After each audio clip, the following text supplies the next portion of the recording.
इस कार्यक्रम के प्रसारण पुण्यार्जक हैं श्री आरपी जैन, श्रीमती ममता जैन, श्री प्रशांत जैन, श्रीमती दिव्या जैन, पुत्र भरत जैन, श्रीमती सौम्या एवं पारस जैन। अनुप्रेक्षा का विषय चल रहा है। अनित्य अनुप्रेक्षा के बारे में आचार्य बहुत विस्तार के साथ विषय दे रहे हैं कि कुछ शिष्य ऐसे होते हैं जिनके लिए विस्तार की आवश्यकता नहीं पड़ती। संक्षेप से सूत्रों के माध्यम से भी विषय को ग्रहण करने की क्षमता उनके अंदर रहती है, इसलिए उनके लिए विशेष टीका, उपटीका, भाष्य आदि की आवश्यकता नहीं पड़ती। किंतु कुछ ऐसे भी शिष्य होते हैं हम लोगों जैसे मंद बुद्धि वाले, उनके लिए विस्तार के साथ वर्णन करते हैं। विस्तार के साथ जब तक वर्णन नहीं करते हैं तब तक वस्तु तत्व की गहराई, उसकी जो विराटता है, उसकी जो सूक्ष्मता है, वह बुद्धि के द्वारा ग्रहित नहीं हो पाती है। इसलिए मंद बुद्धि जीवों के अनुग्रह के लिए बड़े विस्तार के साथ, भले ही पुनरावृत्ति भी क्यों न हो, करते हुए भिन्न भिन्न प्रसंगों को देते हुए विषय को समझाने का पुरुषार्थ किया है। गुरुदेव ने भी कई बार यह प्रसंग दिया है कि वर्तमान में साधनों की कमी नहीं है, किंतु साधना की कमी है। साधन बहुत है, क्योंकि जब पशु पर्याय में, तिर्यंच पर्याय में भी जब विकास हो सकता है तो मानव के लिए हो क्या रहा है? वो भी धर्म श्रवण करते हैं और अपन भी धर्म श्रवण करते हैं। एक आध बार उनके लिए कुछ बात सुनने को मिली और उसके माध्यम से सम्यक्त को भी उपलब्ध कर लेते हैं। और इतना ही नहीं, चारित्र के क्षेत्र में भी वो आगे बढ़ते हैं और अनुव्रत आदि का संकल्प लेकर के जीवन व्यतीत करते हैं। उनका भी जीवन है। उनके बीच में बार बार तत्व चर्चा आदि के लिए कब अवसर मिलता होगा? आप लोग नोट्स भी करते हैं, और वो नोट्स करते हैं। नोट्स क्या करना है? जो कहा है उसको स्वीकार करके उसको अमल करने की बात आती है। वो तत्काल सुन करके भावों में, उनके भावों में परिवर्तन आ जाता है, उनकी क्रूरता भी समाप्त होती है और उनके अंदर सरलता कैसे आती होगी, बहुत यह विचारणीय विषय है। कहाँ तो उनके लिए हम अज्ञानी कह रहे हैं। ये ठीक है कि अज्ञान दशा का ही वह परिणाम है, वह पशु पर्याय उन्हें मिली है, ये बात अलग है। किंतु जीव का पतन होने के उपरांत भी हमेशा पतन की ओर ही जाता है, ऐसा नहीं। पतित जीव के लिए भी कुछ स्टॉक में पुण्य रहता है, इसी को बोलते हैं योग्यता। हाँ, पतन हो करके भी कुछ तो योग्यता उसके अंदर है, तभी तो उसका विकास पुनः हो रहा है। योग्यता का अभाव कहाँ पर है महाराज? फिर आप बता दो, हम बताना चाह रहे हैं। एक इंद्रिय से लेकर के असंगी पंचेंद्र तक जीव के अंदर कोई योग्यता नहीं है।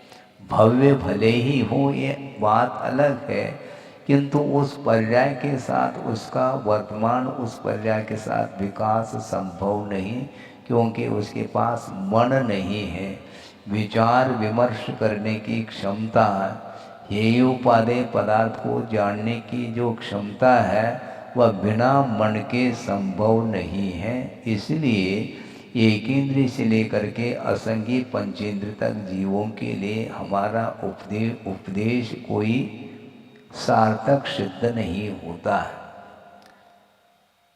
कर्णेंद्रिय है, पंचेंद्रिय है इसलिए, किंतु मन भी तो चाहिए। आप सुन रहे हैं, हाँ महाराज हम सुन रहे हैं, तो फिर असंज्ञ और संज्ञ में अंतर क्या रहा? फिर भी अंतर है, क्योंकि आप सुनते हुए भी उसका जो आशय है, उसका जो मीनिंग अर्थ है, उसको पकड़ने की क्षमता आपके भीतर है, तभी आप नोट्स करते हैं। और असंज्ञ सुन लेता है किंतु वह ध्यान में नहीं रख सकता, उसकी स्मृति नहीं बन सकती, क्योंकि स्मरण करने के लिए मन की आवश्यकता होती है। तो हम और आप संगी हैं और मनुष्य पर्याय में हैं। बहुत सारे साधन सामग्री आपके पुण्य के उदय में उपस्थित हैं, किंतु उन निमित्तों का उपयोग करने के लिए फिर पुरुषार्थ की आवश्यकता पड़ रही है। और वो भी पुरुषार्थ करता पशु पर्याय में भी। श्रवण करने के उपरांत धारण करने की बात उसके अंदर कैसे आती होगी? और जन्मजात जो क्रूरता रखने वाला वह व्याघ्र आदि भी, जिसको देख करके ही आप सामने नहीं जा पाएंगे, ऐसी दशा उसकी है। इसके बाद भी रिद्धिधारी वगैरह मुनि महाराज का दर्शन हो जाता है तो सारी क्रूरता एक तरफ रह जाती है और श्रद्धान प्राप्त हो जाता है। इन्हें सम्यक दर्शन को उत्पन्न कर लेता है, श्रद्धा बनती है उसकी अंदर और ग्रहण करने का भी भाव जागृत होता है। इस प्रकार के निकृष्ट पर्याय में भी मन काम कर रहा है। वह कैसा करता है काम, मुझे बताओ। एक आध बार अवसर मिलता है, बार बार इस प्रकार मंच बना करके उनको कोई उपदेश दे रहा हो, जिसके कारण उसका कल्याण हो रहा हो, ऐसा बिल्कुल नहीं। किंतु हम लोगों के लिए निरंतर उपदेश मिलता रहता है। गुरुओं ने क्या नहीं दिया है? कुछ बचा है क्या शेष जो हम कह दें? हम बार बार हमारे मन में विकल्प आता है कि महाराज हमें कुछ बताओ। ठीक है, मैं बता सकता हूँ, कोई बाधा नहीं, किंतु गुरुदेव ने जो बताया है उसमें कहाँ कमी रह गई ये बता दो, ताकि उसकी पूर्ति मैं कर लूँ। सब मौन हो जाएंगे, शेष क्या बचा है? उन्होंने जो भी देना था आपकी योग्यता के अनुरूप सबके लिए दे डाला। इसके बाद फिर हम क्या देंगे? देने के अपेक्षा से हम कुछ दे नहीं रहे हैं, दोहरा रहे हैं। अनुप्रेक्षा इसी को बोलते हैं। गुरुदेव का बार बार कहना रहता है कि विषय सरल होने के उपरांत भी ज्ञान काम नहीं करता है तो कठिनाई आती है। वो भिन्न भिन्न समय में कुछ ऐसे अनुभव को लेकर के कर्म का उदय आता रहता है निमित्तों के अपेक्षा। उस समय वह बुद्धि काम नहीं करती है।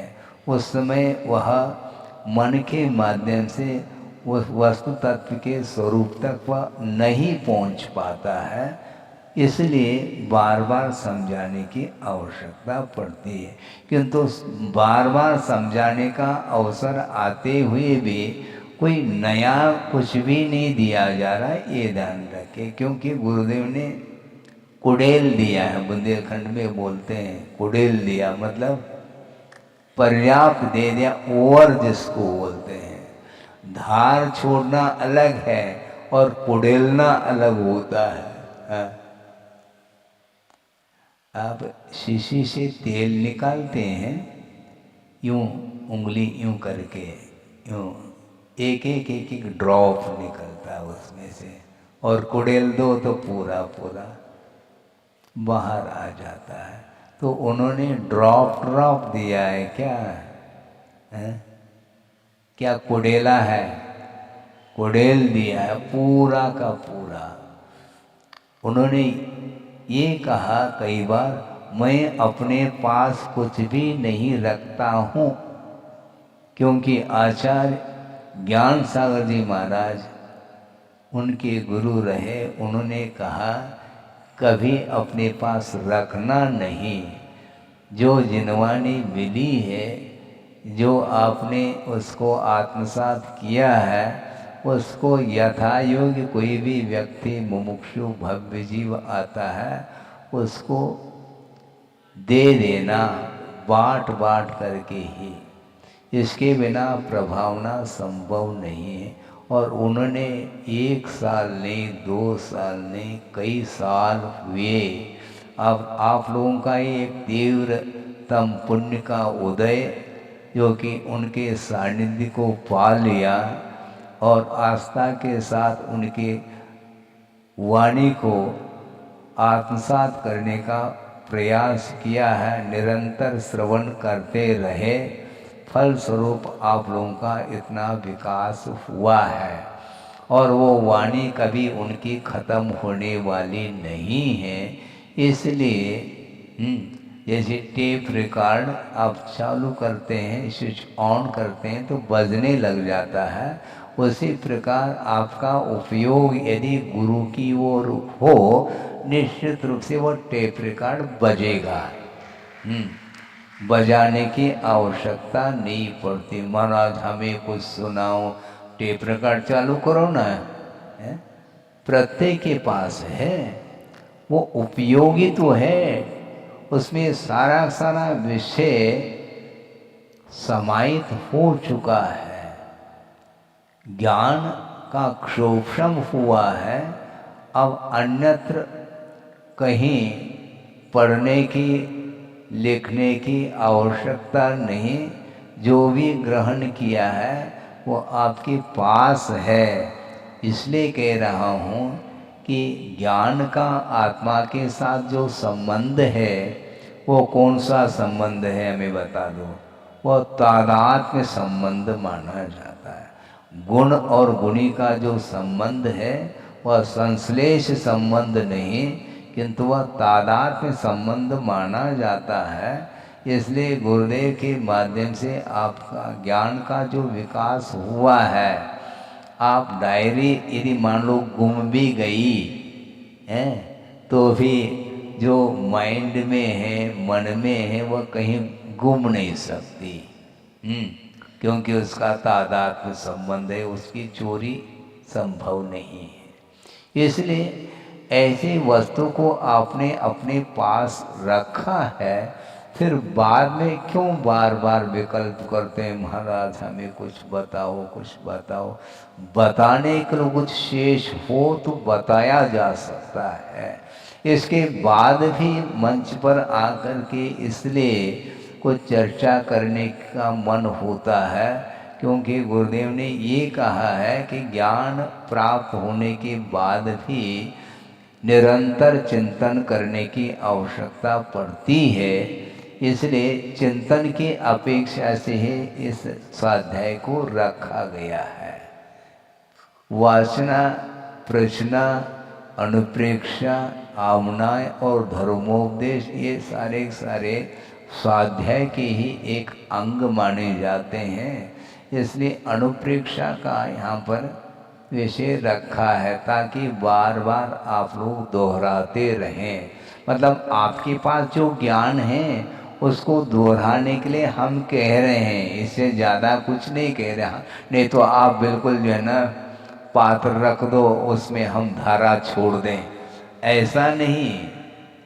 आपके पास जो ज्ञान है उसको परिवर्तित आप स्वयं ही चिंतन मनन करिए, ये कहा गया है। पुनर्चिंतनम इति अनुप्रेक्षा मुहुर्मुहुर् चिंतनम, बार बार चिंतन का विषय बनाना। जो आपके पास विषय उपस्थित है, बल्कि उपस्थित पूरा का पूरा जो दिया गया है गुरुदेव के द्वारा, वो सारा सारा विषय आपके उपयोग में है, यानी क्षोभम हो चुका है। अब निरंतर उस ओर उपयोग को लगाने की आवश्यकता है, उसके माध्यम से वह विषय ताज़ा होता चला जाता है। इसलिए अनुप्रेक्षा के माध्यम से बहुत विकास होता है। जब तिर्यंच पर्याय में भी एकाध बार इस प्रकार उपदेश सुनने का अवसर आ जाता है और उसके माध्यम से वह एक एक पूर्व कोटि तक वह उसी को दोहराते रहते हैं। एक बार श्रवण कर लिया, फिर बाद में जुगाली,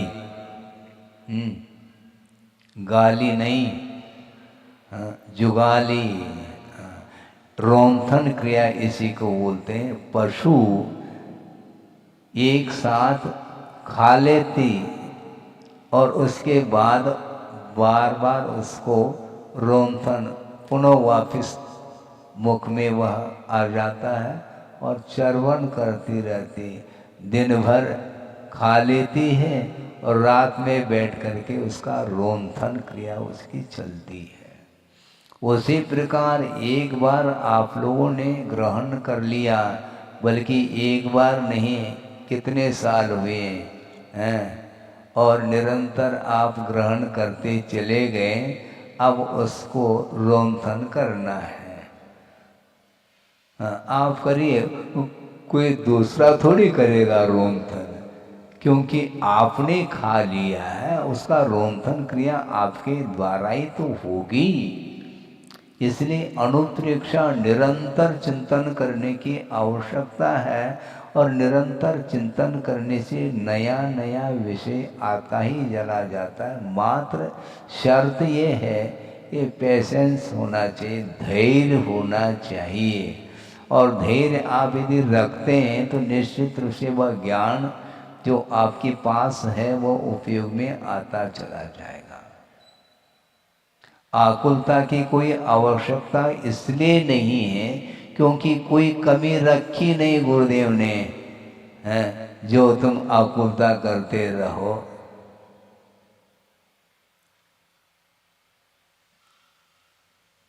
पीढ़ी दर पीढ़ी तक धन संचय हो चुका है। अब दुकान बंद भी कर लो तो भी वह धन समाप्त होने वाला नहीं है। अक्षीण महानसी वृद्धि आती है, उसमें होता क्या है?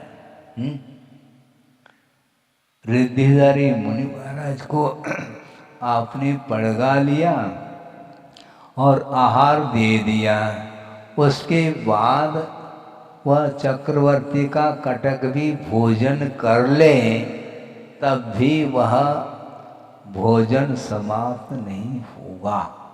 ये रिद्धि है। उसी प्रकार गुरुदेव के माध्यम से जो आपको मिला है वो कभी समाप्त होने वाला नहीं है। आप दूसरे को भी एक दूसरे को देते भी चले जाए तो भी आप में कमी नहीं आने वाली। इसी को बोलते हैं विशेषता। इसलिए निरंतर आप चिंतन करिएगा, उसके माध्यम से परिणामों में शांति आती है। ज्ञान के माध्यम से शांति आती है ऐसा नहीं, किंतु उपयोग उस ओर यदि आपका है तो शांति का अनुभव हम कर सकते हैं। उसमें भी आस्था जुड़ी हुई होनी चाहिए। यदि आस्था नहीं है तो फिर वह ज्ञान चिल्लाता है, सीधी सीधी बात। विपत्ति में ज्ञान चिल्लाता है और आस्था झेलती है, ऐसे कुछ हाइकू गुरुदेव ने दिया है। ज्ञान आपके पास पर्याप्त है, किंतु कर्म के उदय में विपत्ति आ रही है तो आस्था यदि है तो वह विपत्ति को झेल स्थिति है, नहीं है तो ज्ञान तो चिल्लाएगा। उसका स्वभाव है, ज्ञान कभी भी विकल्प से रहित नहीं हो सकता। हाँ, उसको निर्विकल्प बनाना है तो ज़्यादा ज्ञान की ओर ध्यान नहीं देना चाहिए। जो आपके पास ज्ञान है उसका उपयोग करने का पुरुषार्थ करते हैं तो सारी आकुलताएं शांत हो सकती है। इसलिए निराकुल बनने के लिए अपने को अनुचिंतन करने की आवश्यकता है। आप चिंतन करिए, क्या करेंगे महाराज, जो दिया है वो करो। है आपका कभी भी स्लेट है जो लिखा है वह हमेशा बना रहेगा। लिखने के लिए जगह ही नहीं वहाँ पर जो हम लिख दें उसके ऊपर, संभव नहीं है। ये तो इसको आप गौण करते हैं और इसी को हम प्रमुखता देते हैं। समस्या हम और आप में यही चलती। हाँ, आप जिसको प्रमुखता देना चाहते हैं उसको हम नहीं देंगे, हम जिसको प्रमुखता देना चाहते हैं वो आप नहीं देते हैं। इसलिए ये निरंतर ये विषय बना हुआ रहता है। किंतु वस्तुतः निरंतर चिंतन करने से क्या नहीं प्राप्त कर सकते हैं। जन्मजात जो क्रूरता है उसकी समाप्त हो जाती है। जिज्ञासा रख सकते हैं, हम अपने तरफ से कह रहे हैं आप लोगों के लिए, जो भी जिज्ञासा हो वह रख सकते हैं। वस्तुतः ये जो आकुलता बार बार उत्पन्न हो रही है इसका अर्थ यह पर्याय है क्या द्रव्य है? पर्याय है। तो आकुलता क्यों कर रही हैं आप? वो पर्याय है, वो मिट जाएगी, निराकुल भाव आ जाएगा। वह भी एक पर्याय है, ये ध्यान रखो। निराकुल भाव भी एक परिणति है द्रव्य की, वह पर्याय है, वह भी क्षणिक ही रहेगी। आयति गच्छति परिणमति इति पर्याय कहा। जो परिणमन करता है, जो उत्पन्न होता है, गच्छति, वह बनी नहीं रहती, वह पर्याय चली जाती है, उसका नाम पर्याय है। इसलिए मान लो कर्म के उदय में कुछ आकुलता हो भी रही है, कुछ क्षण के लिए वह कर्म का उदय रहता, हमेशा थोड़ी कर्म का उदय आता है। आ गया चला गया। अपने को दूर करने का पुरुषार्थ भी नहीं करना चाहिए, क्योंकि अपने आप वह दूर हो रही, क्योंकि वह पर्याय है। किसी ने कहा महाराज आप जहां बैठे वहां पर धूप आ गई है। हमने कहा चली भी जाएगी, वो मुझे भेजने की आवश्यकता है, क्योंकि अपने आप धूप आई है, वो चली जाएगी, किंतु आपको तो भेजना पड़ता है। चलो मैं स्वाध्याय कर रहा हूँ, फिर भी नहीं जाते और वह धूप अपने आप चली जाती है। तो जो ये पर्याय जो है ना वह टिकती नहीं, उसमें स्थायित्व, इसी का नाम अनित्य है।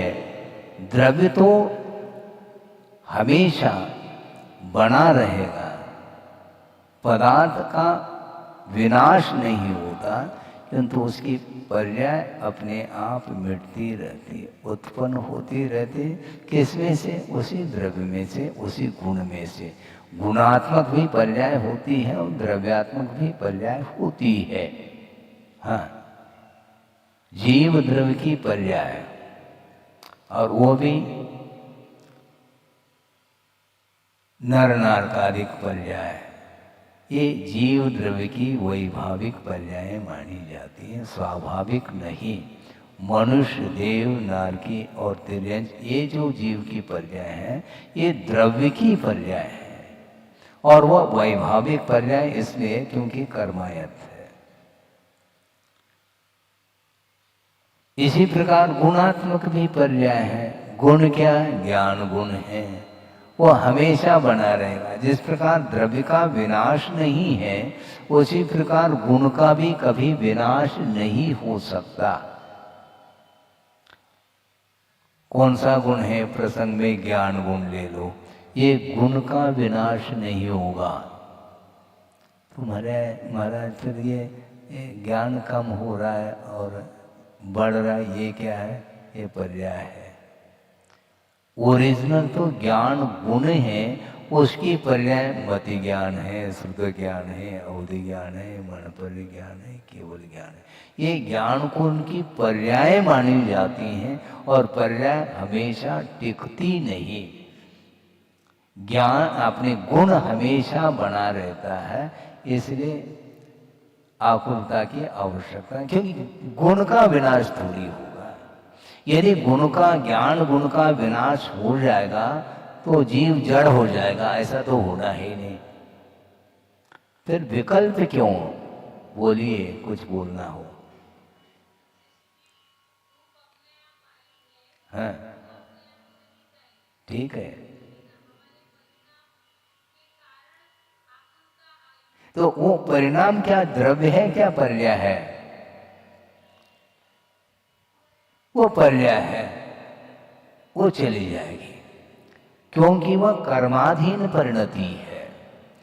असाता के उदय में आकुलता उत्पन्न हो रही, दुख की आकुलता, किंतु निरंतर यदि मानो असाता का उदय भी हो तो वह अंतर्मुख से ज्यादा थोड़ी है। वो अंतर्मुख के उपरांत पुनः साता का उदय आता है, इसलिए पूछते हैं कि साता है, साता छे, ऐसा पूछ लेते हैं। हाँ, छे आता, 6-7 नहीं है। साता है क्या? ये गुजराती भाषा है। साता है यानी ठीक चल रहा है, स्वास्थ्य अच्छा है, ये भाव है इसका। तो साता और असाता का जो उदय का जो क्रम है वह अंतर मूर्तवर्ती वह पर्याय उत्पन्न होगी और मिटेगी। ये धूप की सम, कभी धूप कभी छाव। सूर्य उदित हुआ है, सुनिए अब, सूर्य उदित हुआ है किंतु निरंतर उसमें गति है और अस्त होगा। आपके द्वारा अस्त हो रहा है कि अपने आप? इससे स्पष्ट है कि धूप अपने आप चली जा रही है और अपने आप आ रही है। इसीलिए आपको भुलाने की क्या आवश्यकता है? 8:30 बजे आ जाते हैं आप है? और 9:30 बजे 10 बजे वापिस सभा भवन से बाहर हो जाते हैं। न भेजने की आवश्यकता पड़ रही है, न बुलाने की आवश्यकता पड़ रही। व्यवस्था कर दी है कि 8:30 बजे स्वाध्याय प्रारंभ होगा। तो ये क्या है? ये आकुलता क्यों? यदि द्रव्य के अनुरूप पर्याय भी यदि मान लो अविनश्वर होती तब तो विकल्प आ जाता है कि ये सारे विकल्प ये द्रव्यात्मक नहीं किंतु पर्याय की ही विशेषता है। विकल्प तरंग की भांति उत्पन्न होती हैं और विनाश को प्राप्त होती है। इसलिए वस्तुतः संसार के लिए हेतुभूत जो विकल्प हैं उनका विसर्जन करना चाहिए और बाकी जो कुछ भी विकल्प हैं उनसे हमें कोई भी टेंशन नहीं बढ़ने वाला, क्योंकि वह धार्मिक विकल्प है। हाँ, उसमें क्या है? अपने को अपने आवश्यक करते रहो। समय मिला है और जिस आवश्यक के लिए जितना समय निर्धारित किया है आराम के साथ एक आवश्यक पूर्ण करते रहो, बस। और क्या करना है?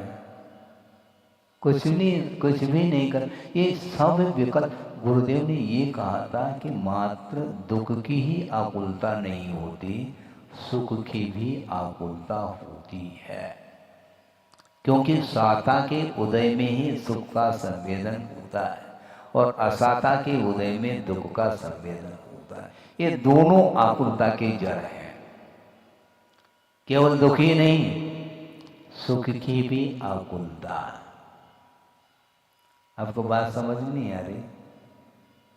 सुख की भी आकुलता, क्योंकि सुख को पचाना बहुत कठिन है, ध्यान रखो।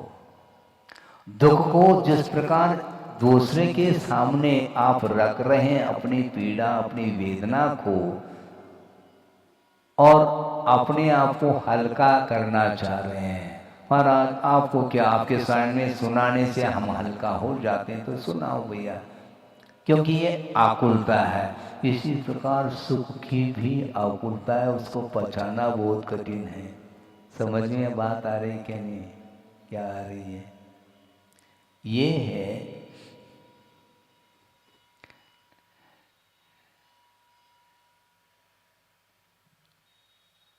कि वस्तुतः सुख जो उत्पन्न हो रहा है उसको दूसरे के सामने क्यों रखा जा रहा है? क्योंकि संवेदन की वस्तु है और पुण्य कर्म का उदय है। आप सुख का अनुभव कर रहे हैं तो दूसरे के सामने रखने का जो भाव है यही आकुलता है। हाँ, गुरुदेव ने कहा, अभी भी नोट्स नहीं करता लेकिन यहां पर है, नेमावर में स्पष्ट रूप से कहा था। आदि का संग था वहां पर, हम भी थोड़ा दूर बैठे थे और सुनने में बात आ रही तो उन्हें स्पष्ट किया कि सुख की भी आकुलता होती है, क्योंकि सुख अपने आप में है क्या? संवेदन करने योग्य वह एक परिणति है। तो आपने भोजन कर लिया, बताने की क्या आवश्यकता है दूसरे के सामने? हमने ये खा लिया, ये पी लिया। क्या पी लिया? पी लिया रोग हो गया क्या? क्या खा लिया, क्या पी लिया? स्वयं खाओ, बस हो गया काम। नहीं, मान लो कोई पास हो जाता, अन्यथा न ले, क्योंकि हकीकत है, यथार्थ बात को रखने में कोई बाधा नहीं, उसकी भूमिका है ये अलग वस्तु, किंतु वस्तु तत्व का स्वरूप क्या है वहां तक हमें पहुंचना है और आपको भी पहुंचना है। मान लो कोई छात्र है, वह मेरिट में आया है, ठीक है, मेरिट में आया, बस हो गया, उसको ज्ञात हो गया। अब दूसरे के सामने उस विषय को रखने का जो भाव है यह सुख की आकुलता है। हाँ, इसको आप नकार नहीं पाओगे।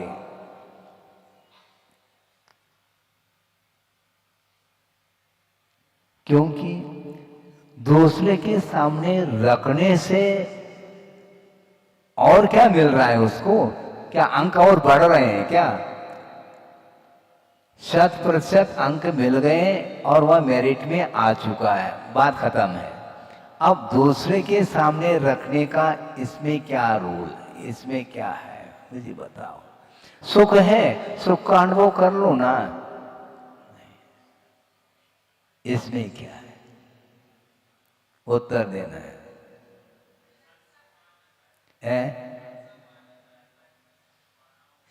पा रहा है तो आप पा लो ना, हम थोड़ी छीन रहे हैं आपके सुख को।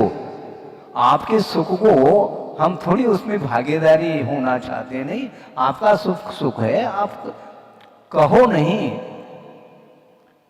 अनुभव करो, क्योंकि संवेदी वह विषय है।